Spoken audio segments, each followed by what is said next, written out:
ஆனால் சிஎஸ்கே இந்த T20 ஃபார்மேட்டில் டெஸ்ட் மேட்ச் விளையாடுவாங்கன்னு எந்த ஒரு சிஎஸ்கே ஃபேனும் எதிர்பார்த்துருக்க மாட்டாங்க. கண்ட காட்சி உண்மைதானா அப்படின்னு சிஎஸ்கே ஃபேன்ஸே இது T20 மேட்சா இல்லை டெஸ்ட் மேட்சான்னு கன்ஃபியூஸ் ஆகிற அளவுக்கு 12 ஓவர்களுக்கு 4 விக்கெட்களை இழந்து வெறும் 44 ரன்கள் மட்டும்தான் அடிச்சிருந்தாங்க சிஎஸ்கே.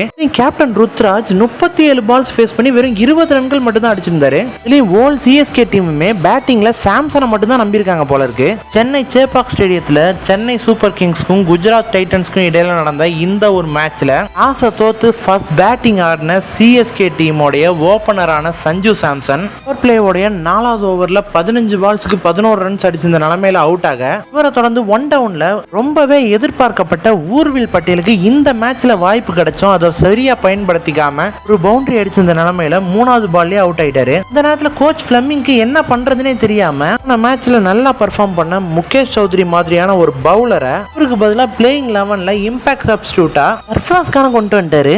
சர்ஃப்ராஸ் கான் நல்ல பிளேயர் தான், அவர் நல்லா ஆடுவார்னு பார்த்தா சிராஜோடைய ஃபர்ஸ்ட் பால்லே அதிர்ச்சி அளிக்கிற வகையில கோல்டன் டக் அவுட் ஆகி வெளியேறிட்டாரு.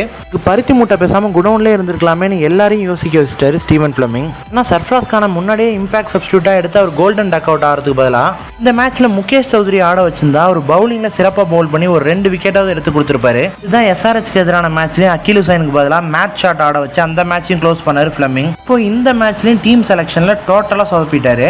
இவரு டீம் செலக்ஷன்ல சொதப்பினதுனால கேப்டன் ருத்து 49 பால்ஸ்க்கு 50 ரன்ஸ் அடிச்சதை ஃபேன்ஸ் எல்லாருமே ட்ரோல் பண்ண ஆரம்பிச்சிட்டாங்க. உண்மை என்னன்னா கேப்டன் ருத்து ஆரம்பத்துல ஒரு ஸ்லோவான இன்னிங்ஸ் தான் ஆடினாரு. 32 பால்ஸ்க்கு 19 ரன்ஸ் தான் அடிச்சிருந்தாரு. முக்கியமான காரணமே இன்னொரு எண்ட்ல ஆடிக்கிட்டு இருந்த பிரேவிஸ் டூபே மாதிரியான பிளேயர்ஸ்லாம் இவருக்கு சப்போர்ட் கொடுக்காம தேவையில்லாத ஷாட்ஸ் ஆடி அடுத்தடுத்து விக்கெட்களை இழந்துட்டு போனதுனால இந்த மேட்சோடைய ஃபுல் ப்ரெஷரும் கேப்டன் ருத்து மேல ஷிஃப்ட் ஆயிடுச்சு.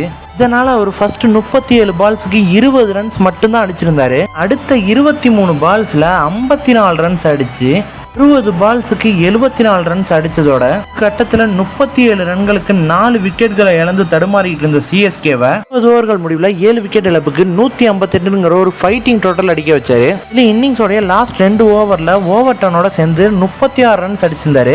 இந்த மேட்ச்ல ஜிடியோடைய ஒரு அச்சுறுத்தலான பவுலிங் பர்ஃபார்மன்ஸுக்கு எதிராக ருத்ராஜ் கேக்வாத் மட்டும் இப்படி ஆடலனா 100 ரன்களுக்குள்ளேயே சிஎஸ்கே ஆல் அவுட் ஆகி மோசமான தோல்வி அடைஞ்சிருப்பாங்க.